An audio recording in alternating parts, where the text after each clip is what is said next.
Ladies and gentlemen, it is my great pleasure to moderate this discussion on the cities of the future and the future of cities in this city of Manila, which is the 18th largest city in the world. For the first time in human history, most human beings now live in cities. 30% in the year 1950, over 54% today, an estimated 66% by the year 2050.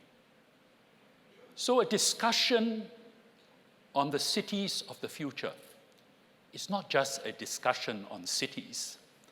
It is a discussion on how we are going to live and work in the future.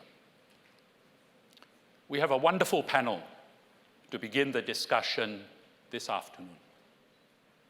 We have Robert Doyle, the Lord Mayor of Melbourne, ranked recently for the 5th time, 5 years in a row, as the most livable city in the world.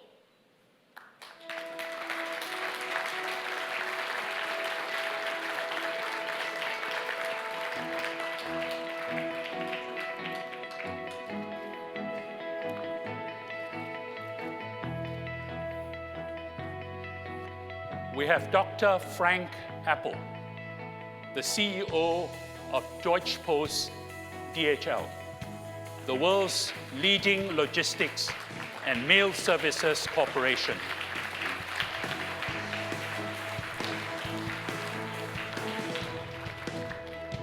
And a major user of cities. We have Perrin Beattie, the President and CEO of the Canada Chamber of Commerce. Canada is home to a number of the world's most livable cities.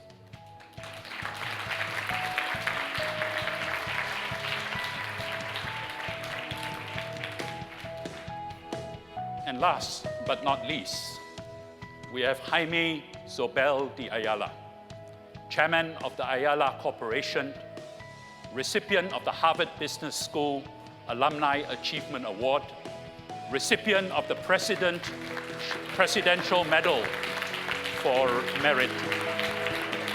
Thank you.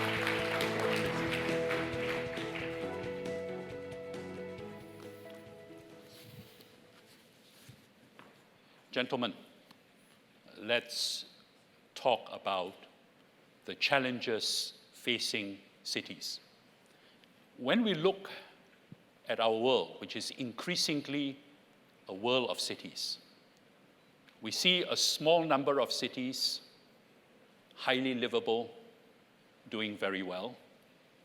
And we see a large number of cities struggling with almost chronic problems: inadequate infrastructure, traffic congestion to the point of paralysis.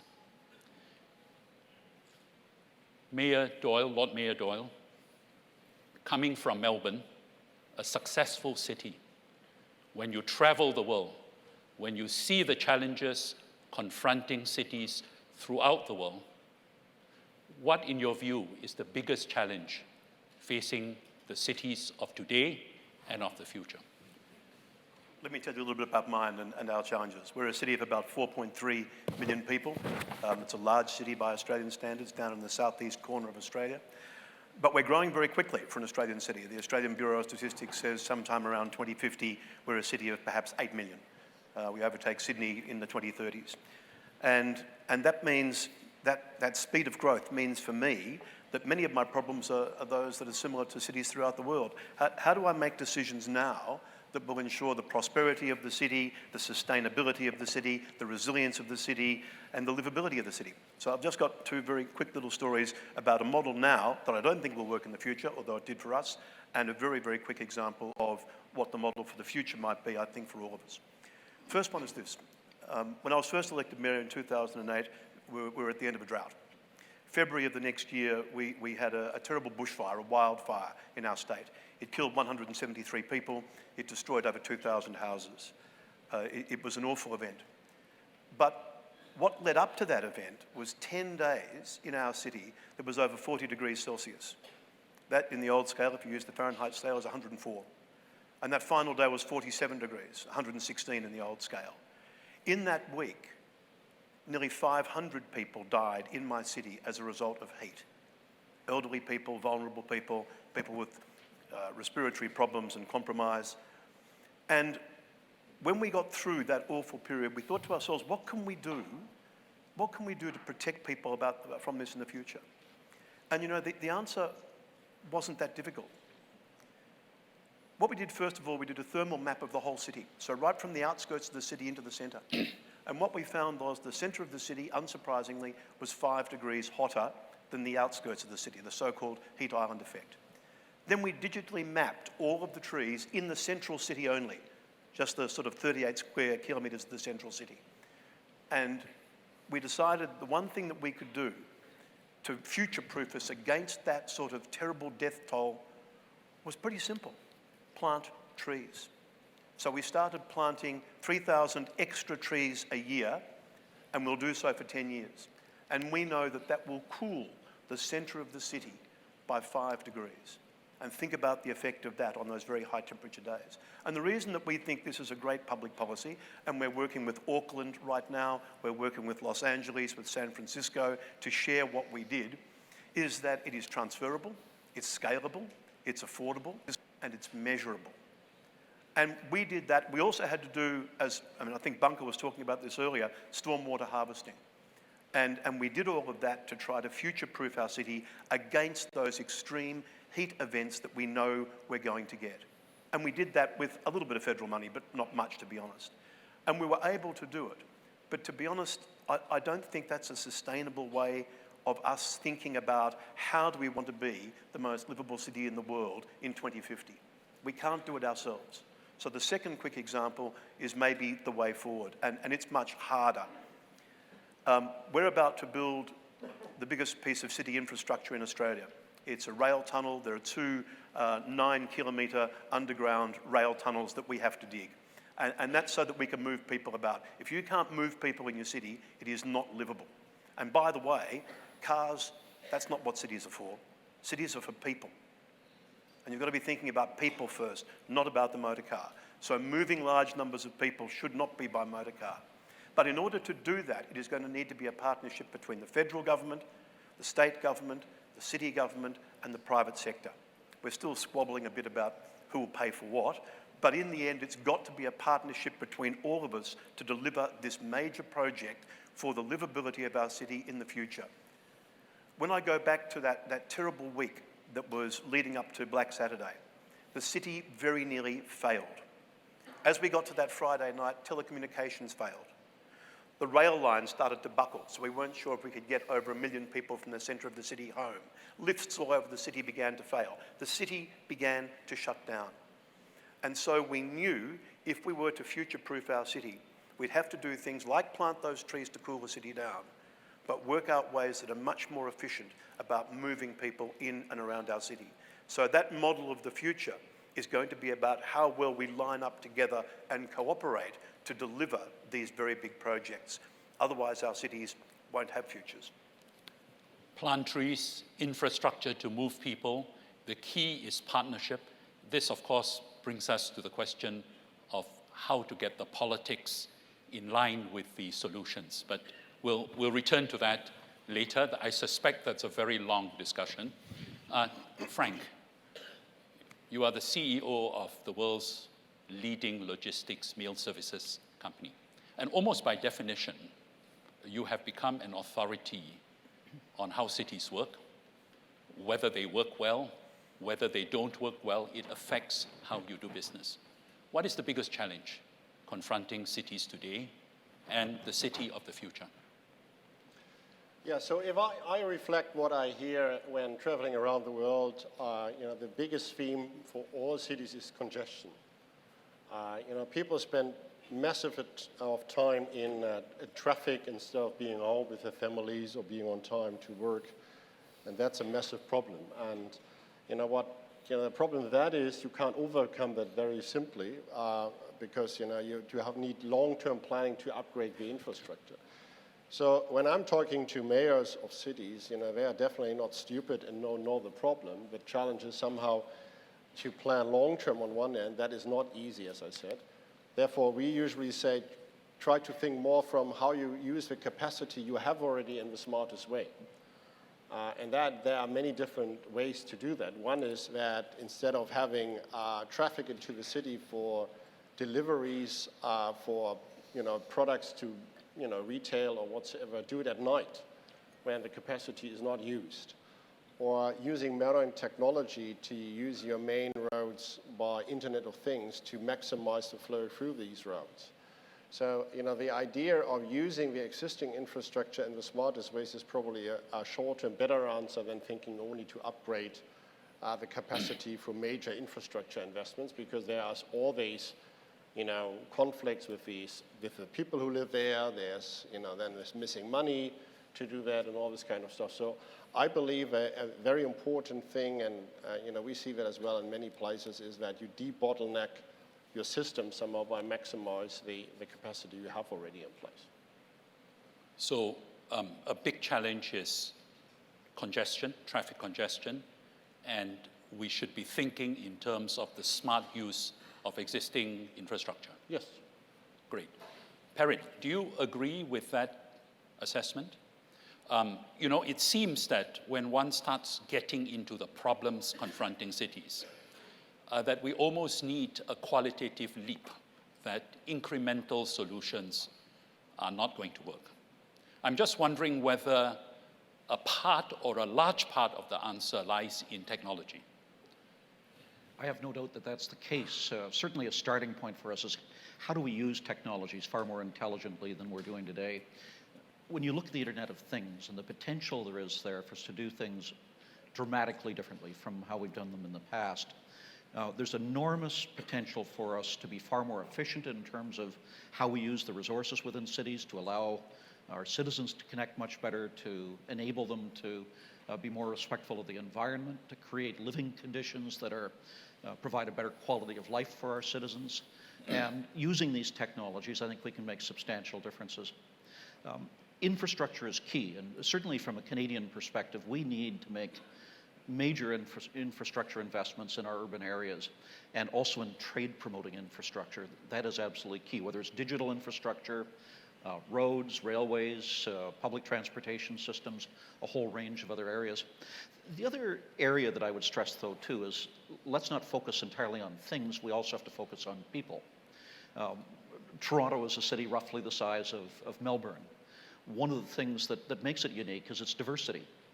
And we have every country's first-generation diaspora in the greater Toronto area, speaking their language, coming from having family and friends back home, maintaining ties with the rest of the world, and it works. What is critical at the end of the day is how does your population manage, and is there a quality of life where people feel at home in the city, where they feel welcome, and where it's a place that will attract the best and the brightest. As we look at the challenges facing Canadian cities, it's what can we do to attract capital? What can we do to attract the people that we need to move the city on to the next level? And having in place both the physical infrastructure and in the social infrastructure as well is absolutely critical for us to be able to do that. Thank you. I'd like to come back to this challenge of how one is able to attract investment into those priority areas. Jaime, you are the only member of this panel who operates in an emerging country context. When one visits Manila, one is struck by a certain contrast. The contrast between privately provided infrastructure and the high quality of it, much of it the result of the good work done by your company, the Ayala Corporation, and the inadequacy of publicly provided infrastructure. This contrast, of course, is played out in many different major cities in the emerging world. What is the big challenge there? High-quality private infrastructure, inadequate public infrastructure. What is the problem? I think, Timothy, you touch on an important topic, which is, I guess, private sector capacity and public sector capacity. Let me just start with the positives. This trend towards urbanization in our country, and the city of Manila in particular, has led to tremendous growth in the nation. And so, while density in and of itself can seem like a negative, let me just start by saying that in the case of the Philippines, it's a positive. If you look at our economic numbers, out of greater Metro Manila, basically comes the bulk of our GNP in the country. That's number one. Number two, in the Philippines, as you can see in traveling around, we're not that organized from an infrastructure point of view, but there's massive creativity that takes place in the city. As a nation, we're not as structured, for example, as the Germans in planning ahead, organizing ourselves, but the amount of creativity in this city is phenomenal. We produce musicians, artists, draftsmen, designers, and they travel all over the world. And so somehow they thrive within the sort of controlled chaos that is Manila and get produced by it and move out and succeed in other places. So there's a combustion that happens in the city that's there. Now, you bring up the whole topic of public versus private. I've always believed that the private sector has a greater role in emerging markets like ours to contribute to some of the developmental needs that the public sector needs to hurdle. There are many topics one can go on, but I'd like to take a lead from the Lord Mayor's point of view and maybe just focus on one area, which is the whole area of preparing for disasters. I've mentioned that Greater Metro Manila is an economic hub for the country. That is a positive. The negative is if it ever got hit by a major disaster, it would have a crippling effect on the country. So one has to think ahead and say, how can one minimize that? And now I go to the public-private sector component. The private sector, I think, has in countries like ours, has inordinate access to great people, to capital, to resources, and is able to do a lot more in countries like ours. So I think with it comes a greater responsibility to contribute in some way to addressing some of the many problems we have. And just focusing on the disaster side, I was very impressed with the mayor's planning in Melbourne. In our case, we're part of an earthquake belt, the Ring of Fire. We're also part of the typhoon movement. What some of us have done is every time disaster hit, the private sector would call to help the government, which I think is correct. But after a while, we said to ourselves, we called each other up, convened ourselves, and said, why doesn't the private sector get together and organize ourselves so that in moments of future disaster, we're completely prepared? So through a foundation, a large grouping of us representing public utilities, infrastructure, real estate developers, logistics companies, we all banded together under a foundation called PDRF. We've gotten broad representation of the governance, and we've put up one emergency center with the plan of putting two up, long-term, being run 24/7 by private individuals, and the whole data bank of all the resources we can bring to play in a moment's notice in case of disaster. So we become a single point of contact for the government in times of disaster. Now, going back to public-private linkages, we felt that that was a major contribution we could make as the private sector to helping prepare ahead. Our ability to organize the resources we have are sometimes greater than the government's. The government has to worry about 100 million people. We have assets that are within our control, and we thought that was one way of coming together as a private sector, uniting ourselves, having one point of contact, being organized, being ready at a moment's notice to provide resources to the government at a point of need. And the biggest driver of that is the fear that we have, many of the economic players, that in a time of great disaster, which could happen at any time, as we know, black swans hit us on a regular basis, we be able to respond immediately. I think the Lord Mayor said, people say, how come telecommunications equipment is not up in times of crisis? When power shuts down, and invariably it does, there are few things you can really do. You can prepare, but when a major storm or a major typhoon hits you, things will go down. And after the power cuts down, the battery supply to the telecommunication towers start to come down after 24 hours, and it's just a domino effect.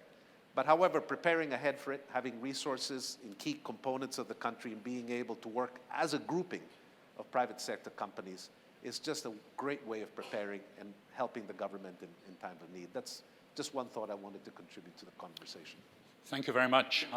Timothy, could I just want to say a very quick word in furious agreement with Frank and with Perrin. Frank made the point about infrastructure. If our city doubles in size, there's absolutely no way that we can exactly duplicate our infrastructure. You've just got to work out much smarter ways of using what you've got now, as well as building the new stuff that you're going to need. So smart cities will do that. And to take Perrin's point, I think that human capital, that diversity, is one of the greatest strengths you can have.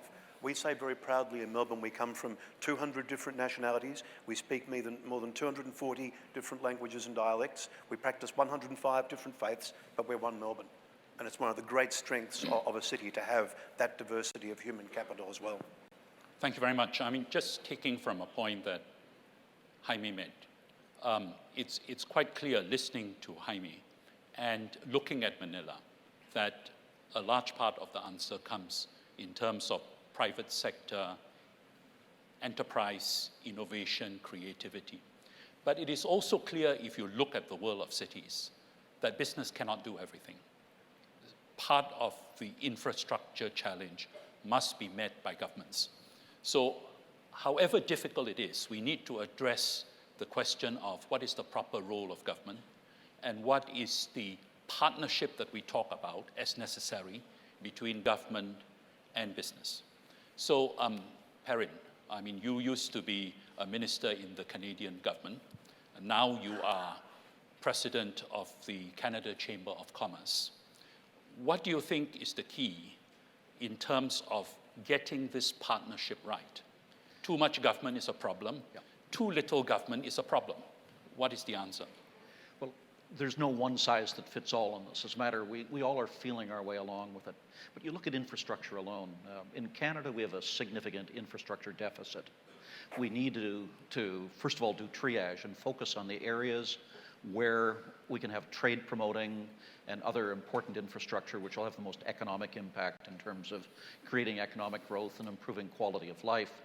But governments alone, even if you look at that area, do not have enough money to do it. We need to look at creative ways of financing infrastructure like public-private partnerships. And this is one of the areas where Australia's been pioneering, Canada's been pioneering, and there's much more that we could be doing to move that ahead. Increasingly with the issues that we're facing today, they're issues that are shared, that aren't owned by government or owned by the private sector or owned by the federal government or by the states or by the municipality. They're shared issues that require a collaborative approach. And attempting to put people into cubby holes or put the issues into cubby holes just isn't going to work. We're going to need to find ways of bringing business, labor, the academic sector, governments at all level to the table to say, let's focus on the problem rather than on jurisdiction, and how do we work together to fix it? The private sector can bring capital, and it can bring expertise. And those are two key areas where we can supplement what government can do. But government can bring vision, and it can bring its convening power to get people to the table to try to resolve issues. Thank you very much. Frank, do you know how many cities DHL operates in? I know in how many countries and territories, 220, so it's probably thousands, so whatever you call a city. You must have strong opinions on cities that work and on cities that don't. Now, we're not going to put you on the spot by asking you to name the cities that don't work. But, when you look at the world in which DHL operates in, and that is the known world, what do you see as the biggest thing that government-business partnership should focus on? Yeah, maybe first of all, unfortunately, I haven't seen too many cities of large scale who have done well, okay. Including my own home country. We have a lot of congestion in the meantime as well, despite that we are famous for having good infrastructure. So I think the world is really challenged because the private and the company traffic has increased significantly with all the consequences it has. And therefore, I think the challenge is somehow that there are interesting concepts. Like we have talked to several cities about creating warehouses around the cities and combining then deliveries for many customers and many companies in one way instead of having everybody is doing his same. Is it doing it himself for different customers and so on and so forth?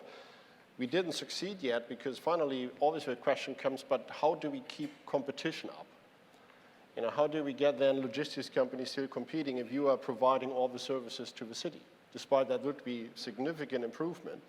And that's the problem, and I think we need to find new ways how governments, competitors are working together to use the infrastructure which is available. And we have not found good answers, and that's an obligation for mayors, but it's also for our industry and our customers, how we link our, activities better together and say, okay, in one city, company A is doing that, like an airport is operated by company A in one city, and another one is company B, and that could create a significant opportunity somewhere. So that is an example. Not to speak about infrastructure. The infrastructure challenge is because it's usually beyond the tenure of CEOs and mayors. And that creates a specific problem. If you are not elected 3 or 4 times, you don't see the benefits of all the investments you have originally launched. And that makes it even more difficult because somebody has to fund it and somebody has to push it, and you get all the negatives of these kind of things instead of getting the benefits from that later on. And that's true for company leaders, but also true for politicians. So there is no easy answer except that we should be more self-critical and saying, we have to think significantly beyond our tenure, and we should measure ourselves more what happens after we step down from our jobs instead of being proud of what we have achieved in our tenure.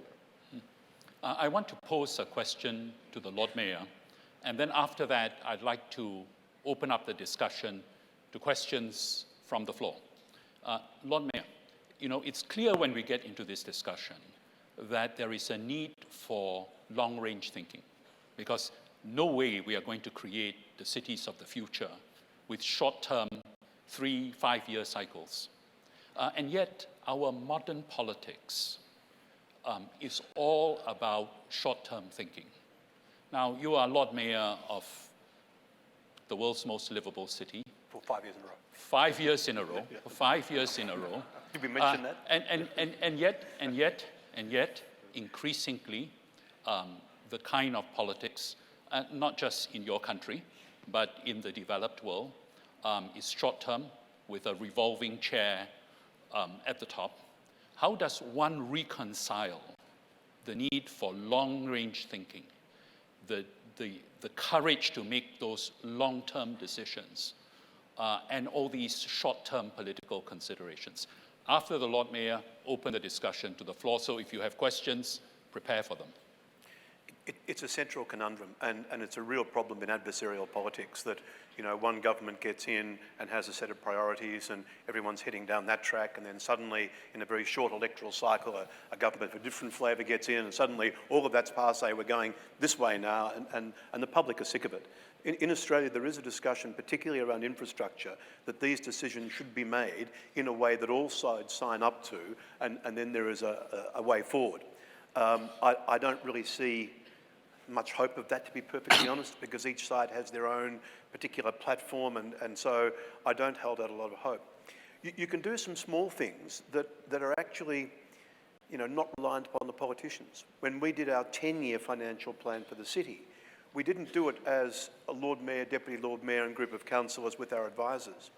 We brought in a process of participatory democracy where we got a representative group of our citizenry, a representative group, and we made available to all of them all of the information that's available to us from our experts, from our financial controllers, with all the infrastructure issues that we needed. And we said to that people's panel, you come up with a 10-year financial plan for the city of Melbourne. Now, we left to ourselves the final decision to adopt it, but in the end we did. We adopted it wholesale. And the reason that I have confidence that that will survive is because it didn't come from Robert Doyle or my predecessor or my successor, who I hope is in about 25 years' time, but that's a different issue too. It actually came directly from the people whom it will affect. And therefore, I think it has a validity and a substance that is beyond political substance. Now, that's sad in one way, that you have to bypass the political system in order to get it. But as I say, there are small experiments like that going on in places like Canada as well as in Australia. But until, for instance, on infrastructure, we can have people leave their guns at the door and come together and think of either the country or the state or the city first and not their mantra, which is win the next election, then we won't get such general agreement. And I don't hold out much hope for us, I regret to say. I'm going to ask the next question of Jaime, but we'll do that after opening to the floor. But I'm going to ask you to address that very same question, except your context, it's an emerging country context. How does one reconcile the need for long-range thinking with democratic politics, so to speak? But yes, questions from the floor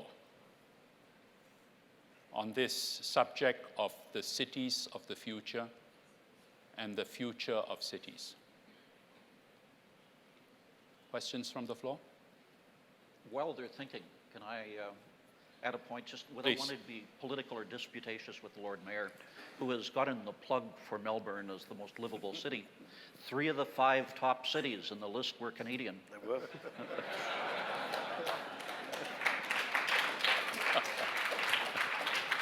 That's because Canadian cities are very like Australian cities. Look, the reality is on that scale, there isn't really much difference at all between the top 10 or 15 cities. It's a polite fiction that there is. Gentlemen, we will convene a separate session for this. Jaime, you know, because so far we have been discussing this private-public linkage challenge in a developed world context. Provide us with another perspective. Yeah. Let me just start by saying that having visited Melbourne, Vancouver, Toronto, and Quebec, you all have wonderful cities. You got nothing to worry about between yourselves. He's the politician among us. Diplomat. But I think actually now I understand why Melbourne has done so well.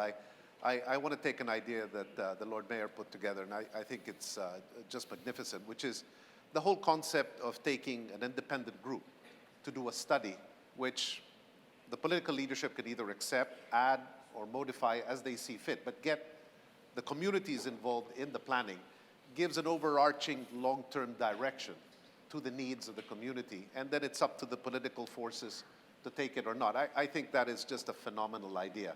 I think it has happened in other cities, but not that often, and I think it's wonderful. I think the private sector can bring a lot of progressive thinking, some quick decision-making and capital to ideas. At the same time, you do need the policymakers, the government, to create a framework that is equal to all. The private sector is not generally very good at being altruistic, and that's the role of governments. But if you can blend the two together, that overarch, I guess, political periods of leadership, then you start to create something fundamentally, very strong. Actually, I think that's an excellent idea, but it would, of course, take for the local governments to convene, empower, and put together a study like that, and then use it in a serious way. Let me just add that we have a little level of complexity in the city, greater city of Manila.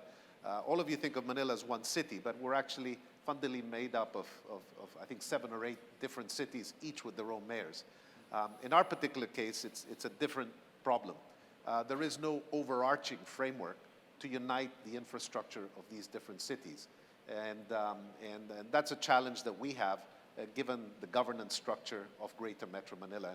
And perhaps taking a page from the mayor's advice, the whole thought of creating an independent group to recommend to all the mayors a fundamental piece of working infrastructure that unites all the cities, and then subject, of course, to the approval of the political entities and the local governments, is just a great way to move forward. Thank you very much. Questions? Yes, the lady.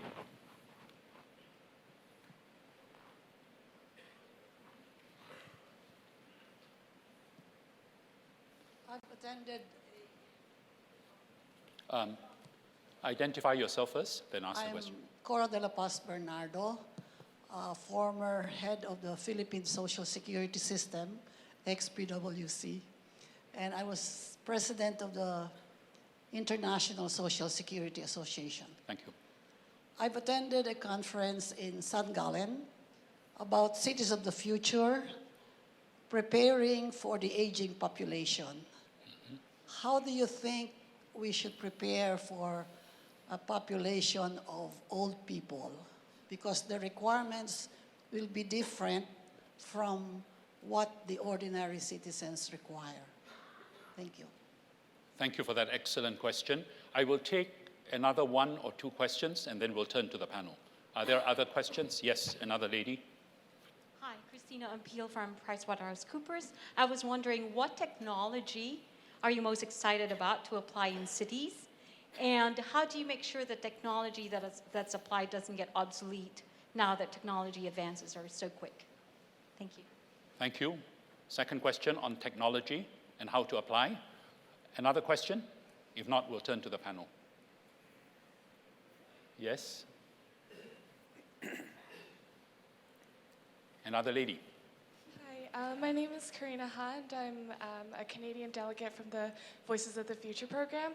And I understand that cities are expected to be future economic drivers.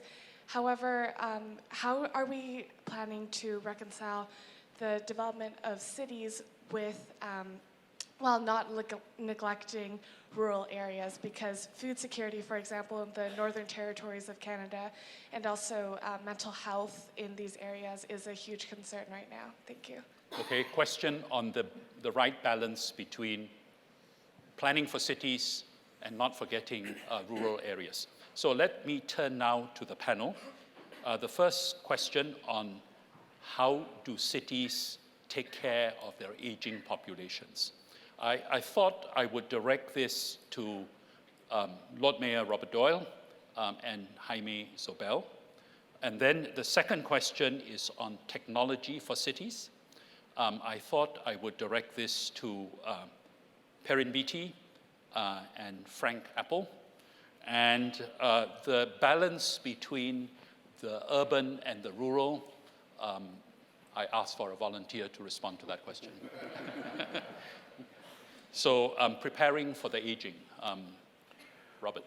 First of all, there's something that you can do in your city which is around design. We talk about 8 to 80. So if you're 8 years old or you're 80 years old, you should be able to navigate perfectly comfortably and safely the city itself. And there are things you can do in urban design to make sure that happens. So the first thing is think about the way that your city works. Secondly, we have a very developed aged care sector in Australia that partly supports aging in place for obviously as long as possible in terms of independent living, but then has a residential aged care system and a palliative care end-of-life system that is both private and public. So while we're not perfect at it by any means, it's quite a developed system. Recently, we've had a discussion about how long should you work, when's your retirement age, and that's getting pushed further and further out. And so I've heard a couple of times that, you know, the sort of what we would call grey power, and I don't mean that disrespectfully, is a power to be harnessed both for the economy and particularly socially. So we've got to work out smarter ways of doing it. For me, it begins with urban design. Thank you very much. Jaime? I think Cora's question is a fascinating one because I think we assume aging taking place within the framework of aging today. But everywhere, everything I read, everything I look at is that we're going to be adding 10, 20 years to our lives very, very soon. And that reality of a completely different population base with a whole different physical and mental state is going to be a reality for all of us. In the Philippines, and I think a lot of it depends on the society, we have a very strong extended family orientation in the Philippines. And there are a lot of social safety nets. We don't need as many physical ones precisely because there's so many extended social safety nets that I think cushion us a little bit from the dangers of this. That having been said, I think the Lord Mayor made reference to some of the public responsibilities. We, in the private sector, those who build infrastructure, apartments, places for rent, we have to start taking into account the very needs, I guess, of a different level of population. Right now, we're a little bit dulled in our thinking because the vast majority of the Philippines is extremely young. And so we actually tend to focus a lot on youth when we think of our physical spaces. But I think you're absolutely right. Cora's got a point that with this extension of life, we have to start changing the focus and create zones, physical spaces, amenities, support systems that begin to address that. And I think the private sector has a role in beginning to think that through. Perhaps we haven't thought about it enough. Thank you very much. Now, the second question on technology, how to think about it, how to adapt it, how to use it cleverly. Frank, you first. Yeah, I understood the question somehow, and what is the most exciting one? There's a very straightforward, simple one, which is already in use by us. It's electric vehicles. So we have our own small startup, which we bought recently, a spin-off of a university who has built our electric vans for last mile delivery, which is quite exciting because it takes a lot of pollution out of the city. So that's working. It's also linked to consumers, and customers can buy a carbon neutral product, and we then invest the money we get into additional electric cars. We are experimenting with drones. Drones could be easily used at night, using the air instead of having traffic to deliver that. The most fascinating is probably avatars. We had done a study of future scenarios, what might happen, and it's not too unlikely that maybe in 20 years we all have our avatar who's doing the grocery shopping for us instead of that we are going there. That's definitely something which would change the situation in cities quite massively. So these are technologies we are looking at, we are using, and we are quite excited about. So that's one. On rural areas, I think the situation, despite that more people leave rural areas, has probably never better, because you can get through the internet education. You can probably get better health advice through the internet. And of course, you can get e-commerce deliveries into the rural areas. You are not depending on big malls. You can have the same access to products you want to buy through a completely different approach than in the past. So I think, despite that more and more people are moving in the bigger cities, there is a huge opportunity as well for people who live in the rural areas, and the situation probably is better than ever before, particularly in the emerging countries, where are no proper education available, no proper health systems available, and no purchase of interesting products is possible. So, and all these are addressable at the moment better than they have been before, and that might change as well the situation that people don't want to move any longer in major city, but want to live where they are living. Thank you very much. So technology is a very large part of the future. Yeah. Do you agree with that? Or? Yeah. I alluded earlier to the importance of digitization and the interconnected cities, smart cities. When you take a look at the potential there is with these technologies, it's simply stunning. We don't even understand at this point where the technology is going, and the acceleration, the pace of these technologies is really remarkable. Look at driverless cars as a potential. When you take a look at the impact of that in terms of urban congestion downtown, in terms of the amount of space that's used for parking lots at the present time, if indeed we could use our automobiles far more effectively and efficiently than we do today. Ontario is trying to facilitate experimentation with driverless automobiles. General Motors in its facility in Oshawa is focusing on new technologies, the brains that you can put into cars to make them far more effective and safer as a result. Well, to me, the most interesting part of the question, though, was where the questioner asked about how do we ensure that we don't lock ourselves into technologies that are going to become obsolete. And I think the answer is by not locking ourselves in. It's a matter of mindset as much as anything else. My concern is where government attempts to bless a technology and to freeze it in time and to say, this is the one that will be permitted and others will be prevented. What if I can be very controversial here, what if we took the model of Uber, which is about as disruptive a technology as I can think of, and instead of conspiring to block disruptive technologies that reinvent the way in which we do transportation, what if we embraced them and said what we want to do is to encourage these new technologies that force us to rethink how we live and how we do business? Then we would be able to see breakthroughs that none of us can imagine today. Let me touch briefly, because it's highly related, on the issue of rural areas. I was also Minister of National Health and Welfare and had a number of other portfolios in government. And of course, as you look at the remote areas in Canada, 90% of Canada's population is like weather stripping along the US border. And there are vast areas with small settlements of people. These new technologies are democratizing in their nature. Telehealth allows you to go out and to plug people in the most rural areas into the most modern medicine. Distance education is another area. There are a whole range of other ways in which these technologies can help to equalize some of the differences we see today between rural areas and people living in the large urban metropolises. Thank you very much. Jaime. Yeah. I tend to agree that technology is going to change the way people in rural areas access information and also get treated on health. I think that is all very valid. However, I think a reality we must all face, and this is going back to the question of the young lady, is urbanization is here to stay. It's where employment will be. It's where the higher paying jobs generally will be. It's where the educational creative hubs will be. I think we have to just make a conscious decision and overweight everything cities need, because that influx, I believe, will not stop. It will be a trend that continues as far as I can see. And while I completely agree that there will be a lot of linkages that will allow people in outer areas to subscribe to many of the elements that make modern living a positive thing, I think the influx of people to major urban centers is not going to decrease, which is where I would argue the overweighting of ideas, emphasis, capital, coordination on solutions to the livability of urban centers has to continue unabated, irrespective of where technology takes us in linking up people outside cities. Thank you very much. Gentlemen, I would like you to reflect on something and give a quick response.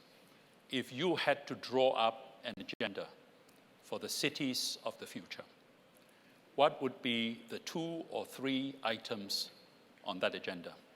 And because we are close to the time when we need to close this session, I ask you to keep your agenda to no more than 1.5 minutes each.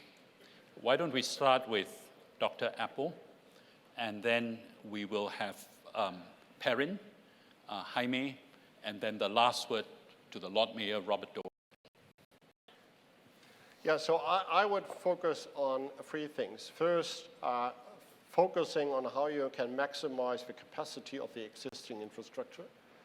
That's very short-term oriented, can relieve already some cities. Second is long-term planning, which is 20 years plus somehow. And the third is, I think there's an immediate action as well, which is getting more incentivization of electric vehicles somehow, because that would help significantly the livability of cities somehow, I believe. Thank you very much. We are beginning to have an outline for the next session at next year's CEO Summit on Cities. Perrin. Technology, I'll come back to that. We need to focus on that now and start making decisions now that enable us to become far more interconnected and to use these technologies effectively. Infrastructure, physical infrastructure, particularly focused on how we attack the serious problems of urban transportation and the ability as well of business to be able to move the goods that it needs. But the third is human. And particularly now with the refugee crisis that we are watching and with the events in Paris last Friday, it really brings home to us the fact that it's how we live with each other that's absolutely critical. In Toronto today, half the people living in Toronto were born outside of Canada. And it's a human experiment that's underway to bring people of all different backgrounds together and to ensure that they can live together in harmony and that they can draw the best from each other. That is, I think, in many ways, the greatest challenge that we face in coming years. It's how we ensure that in our urban areas and our societies that we're able to find formulae that will allow us to work in harmony with one another. Thank you very much. Jaime. Maybe just to add one final thought on a topic we haven't discussed, which is health and sanitation. I'm reaching a conclusion, and the thesis I have is that urbanization is here to stay. You'll get it. They'll be denser and denser, populations keep increasing, and the danger of health and sanitation becoming a major issue or perhaps a massive problem is always there.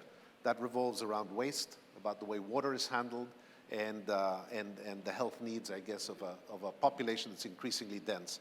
I think that's an area that perhaps should be overweighted as we move on, and the kind of infrastructure that supports the health of individuals be given a bigger weight than normal. Of course, notwithstanding all the other issues that need to be tackled.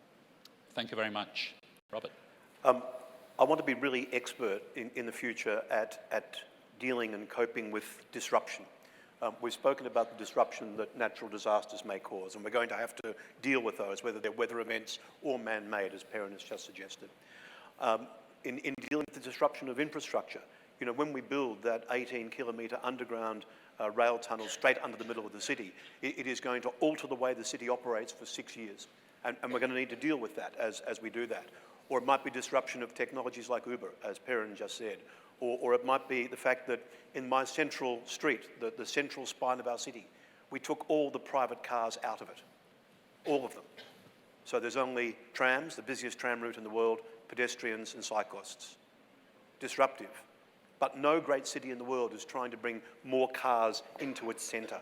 And so you've got to do something about that if you want a livable city. And finally, a subset of what Perrin said then, I think about disruption in employment. You know, unless people have a job, unless you have an economy, unless you are prosperous, you can't do any of the other stuff. It's the coping stone, it's the first building block. In Australia at the moment, the car manufacturing industry is exiting Australia, GM, Ford and Toyota, because we're simply not competitive on labour costs with countries like the Philippines. And so how do we cope with that disruption? How do we generate the new employment in the knowledge sectors that will keep us a prosperous city? You know, how do we educate young people for jobs that don't yet exist? How do we give them lifelong learning skills so that they are a part of that new economy and can contribute to resilience, to sustainability, to taking care of each other and that living? So I think that ability to cope with and absorb disruption in whatever form it takes and turn it to your advantage is what's going to be crucial in the future of cities, because they're just not going to be like they are right now. Ladies and gentlemen, we have had a rich, wide-ranging discussion on the future of cities and the cities of the future. And it is clear from this discussion that this is not just a discussion about urbanization. This is a discussion on how we will live and work in the future, because more and more of us will be living in cities. And it's also clear from this discussion that it's not just about the usual things about cities. It's about technology, it is about governance, it is about how we are to live with each other, it is about partnerships, it is about investment, it is about financing, some of which we were not able to touch in this discussion. This is an important discussion. It is the beginning of a conversation, and we need all to take part in this conversation. For now, please join me in thanking our excellent panel, Jaime Zobel,